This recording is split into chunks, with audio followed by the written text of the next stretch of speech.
نستعلیق type writer اور type machine اور ٹائپ سیٹنگ مشین کے سلسلے میں بہت عرصے سے کچھ لوگوں نے کوششیں کی تھیں. تقریباً سمجھیے کہ 1747 سے لے کر اس کی کوششیں ہو رہی تھیں. فورٹ ولیم کالج میں بھی کچھ ٹائپ ڈھالے گئے تھے. ایک سونار سے انہوں نے بنوایا تھا کہ بھئی اس کے کس طریقے پر اس کو قابو میں کیا جائے، کیونکہ انگریزوں کو بھی یہ دقت پیش آتی تھی کہ بعض اوقات ان کو جو کام کرنے ہوتے تھے وہ ہو نہیں سکتے تھے بغیر کاتب کے. تو بہت دقتیں پیش آتی تھیں، اور جب میں نے پرنٹنگ پریس شروع کیا ہے 1952 میں، اس کے بعد بھی بہت سے لوگ آتے تھے کہ ہماری یہ کتاب اردو کی چھاپ دیجئے، اور میں ان سے یہی کہا کرتا تھا کہ آپ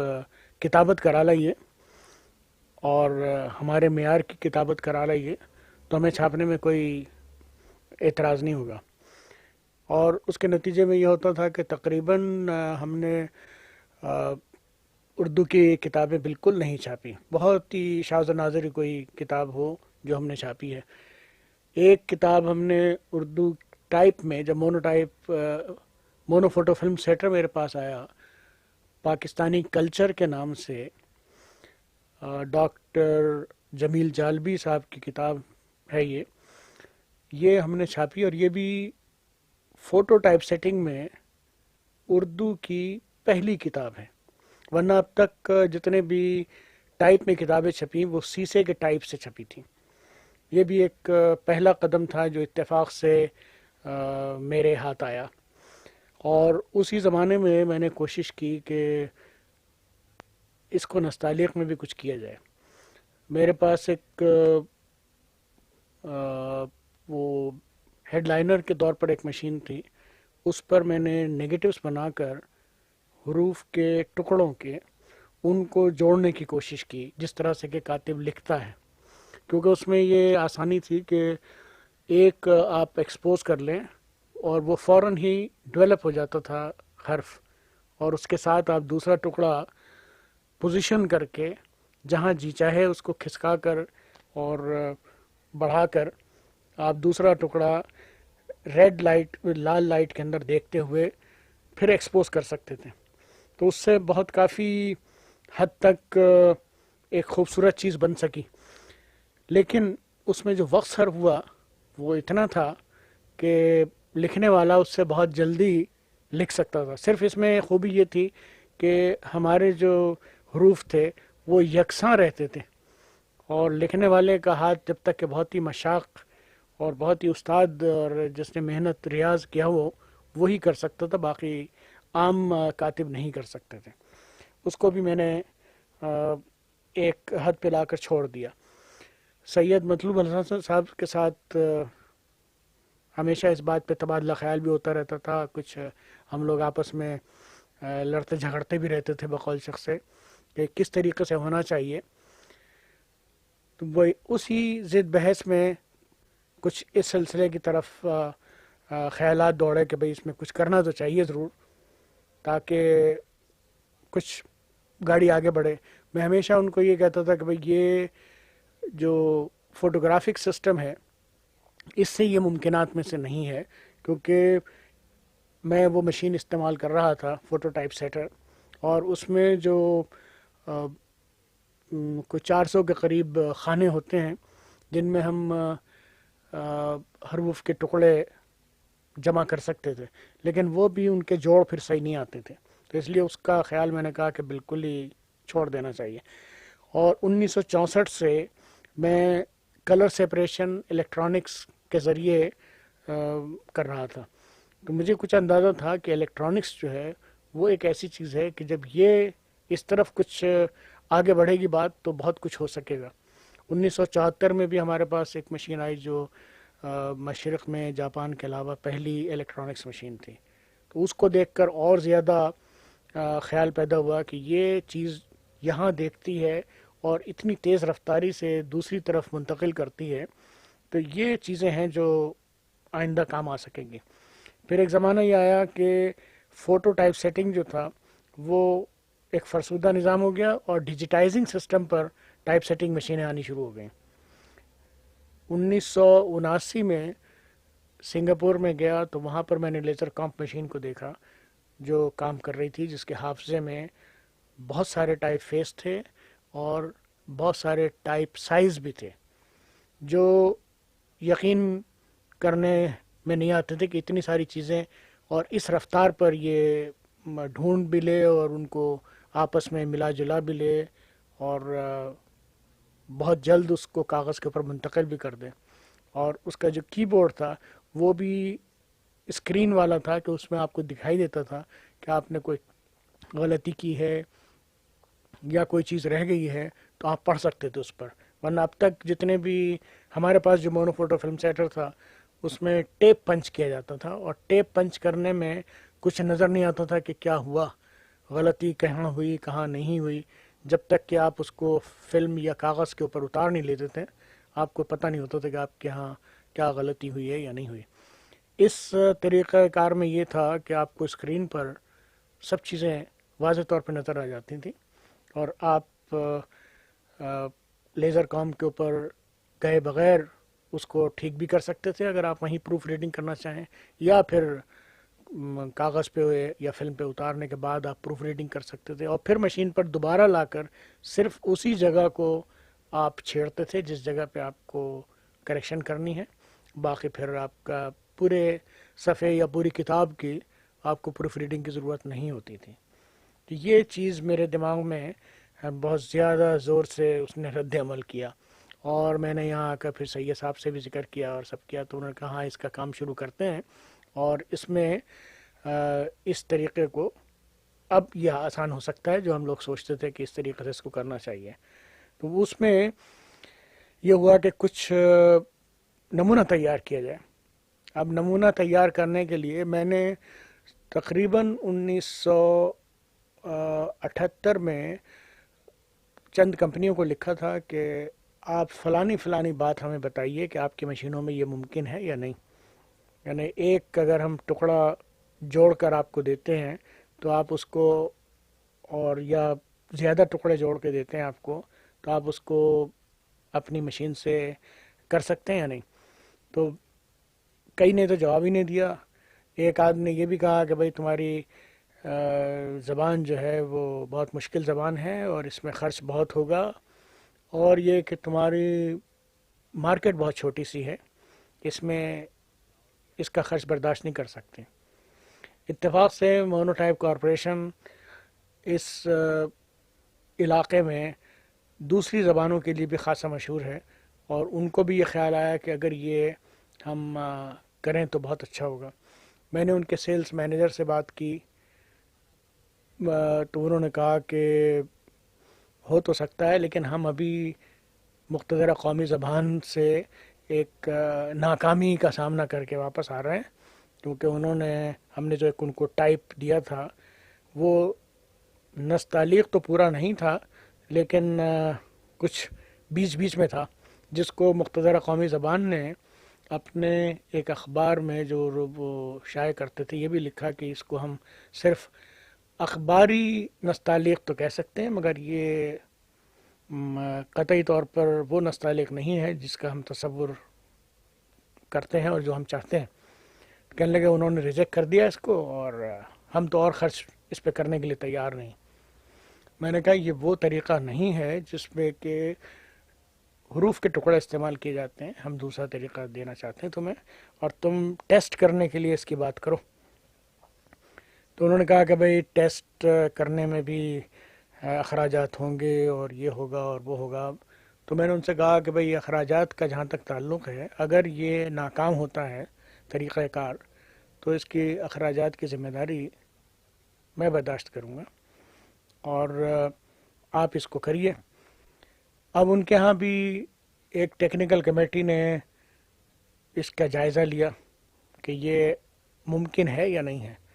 اس میں بھی دو طبقے ہو گئے. ایک نے کہا کہ